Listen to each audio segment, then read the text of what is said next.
We're at my project at 1308 Alta Vista. This house was a full interior and exterior remodel. We had a heavy focus on restoration here, being that the house is 88 years old. It's pretty old for this area of Austin, and it had been well maintained, but definitely had some areas that needed some real TLC. We had a ton of fun with this house. The clients really just wanted to explore how far we could go with this remodel in terms of making the house feel brand new in terms of quality and finish level, but really still holding on to the class and original nature of the 1936 home. There were three primary examples of that in this house. One would be the white oak flooring. They already had this immaculate, beautiful white oak flooring. You have quite a bit of sanding wear that you can go into by refinishing floors, so we really carefully covered them for the entire project. The very, very end, the last thing we did was uncover it, sand them down, give them a really light and bright stain that kind of modernized them, and put a top coat and sealer on everything so that they're just as durable as brand new floors would be, yet these are original to the home. Another area that we focused on restoration would be these arches behind me in the cove ceilings that kind of encapsulate the dining room and living room. It's really unique to this home. You don't see that a lot. So it was important for us to make sure that it felt like we didn't touch it, yet the paint finish and the drywall finish is perfect the way it would be if this was a new home.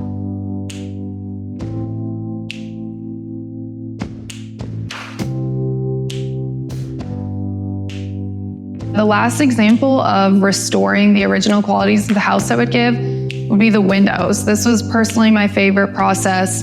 We hired a company that specializes in window restoration. All they do is wood window restoration across the entire country. What they do when it comes to a project like this is fully take the window apart. They get every little nook, cranny, and part out of there. They're stripping and sanding it all back down to the original wood. They're gonna work on the structure of the window. Does anything need, re-securing or squaring out? And then they go back with new hardware, new paint, make sure everything is functioning. They clean out every nook and cranny so that it glides smooth. And I mean, at the end of the day, you end up with what feels like a new product, yet looks like this original, classic, amazing feature of the home.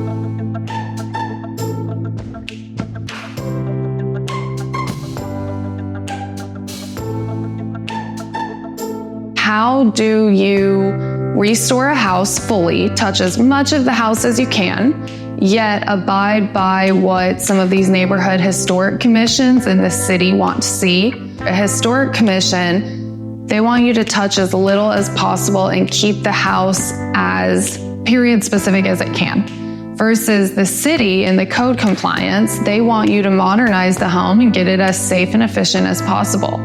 So you're in the middle of these two parties, and we do a lot of things to try to cater to both. So for example, we're gonna go meet with the Historic Commission in person, find out what they want from us and how we can cater to that. We're also going to befriend the inspectors, and I say that in a silly manner, but it's so helpful to know who your inspector is and form a relationship with them and let them know, hey, this is a unique job. You're probably gonna need to be a bit more involved in this job than the usual, and I might need your help troubleshooting specific issues that, we're torn between those two choices, sticking to the historic period of the house and modernizing it. So in this house in particular, the stairs were one item that they had. The city had a lot of issues with. The risers weren't quite right. The depth wasn't right. The handrail wasn't to code. Yet the Historic Commission didn't want us to touch any of it. And there is a rule with the city that when you touch it, now you're responsible for it. So trying to figure out that process and how we were gonna restore it while keeping it intact yet modernizing it was difficult. And what I would say is that we basically tried to keep as much of it intact as possible, and we really focused on the cosmetic layer of restoration. So stripping it all out, adding a ton of Bondo where we need to get all the edges square, stripping down the handrails, restaining them, and keeping the structure and the sizing and the proportion of the stairs the way they were. And then what I did is I had a walk through with the inspector twice to make sure that it fit his needs. And he did have some little things he wanted us to do, but at the end of the day, we ended with a happy medium that works for everybody.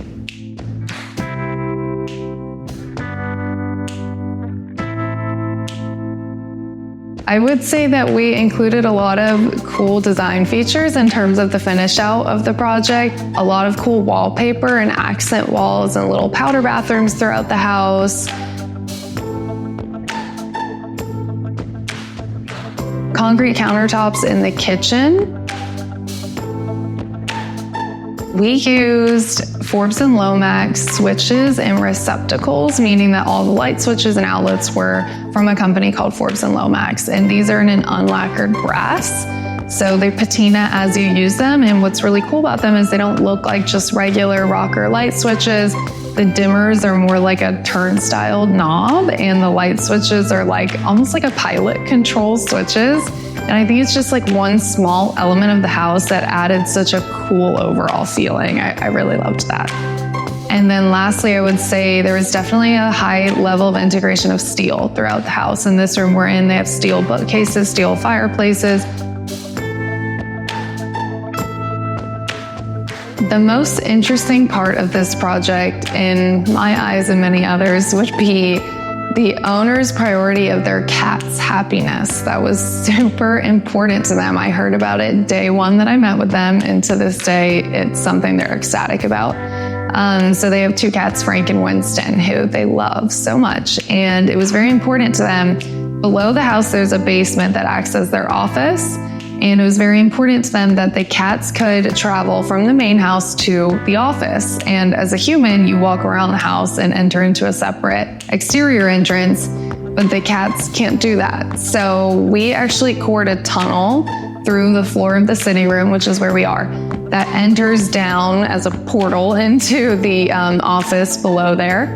And then they've got a little cat ramp and little cat jumping shelves that they can get down to the desk area and hang out with their dad while he's working. We also kind of cleverly integrated on the other side another tunnel or portal, if you will, that goes into their litter box area and food and water that's concealed into the cabinet. So on the other side of the wall is the pantry, and the lower cabinets are all open to each other, and the cats, that's kind of their suite with everything they need in that area. So this room, whether you know it when you walk in or not, is focused on the cats, and that was a really cool part of the project to work on. A golden question that I'm always asked is scheduling. How do you schedule a project like this? Did it follow schedule? What were the delays? How did they happen? You know, there's zillions of questions. And we don't always have the exact answer, especially with a house like this. But here's the thing, we analyze all of the data of all of our projects, and we spend a lot of time studying them to figure out what kind of projects follow what sort of timeline.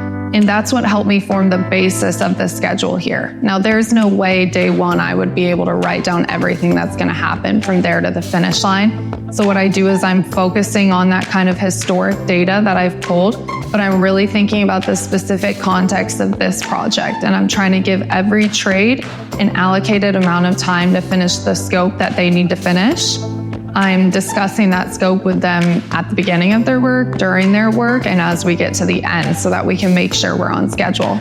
With that said, a project like this, an old home that has a heavy focus on restoration, the schedule is tough, and there were definitely delays that we ran into due to just surprises we hit along the way, things that didn't work the way we thought they were gonna work, and we had to re-strategize.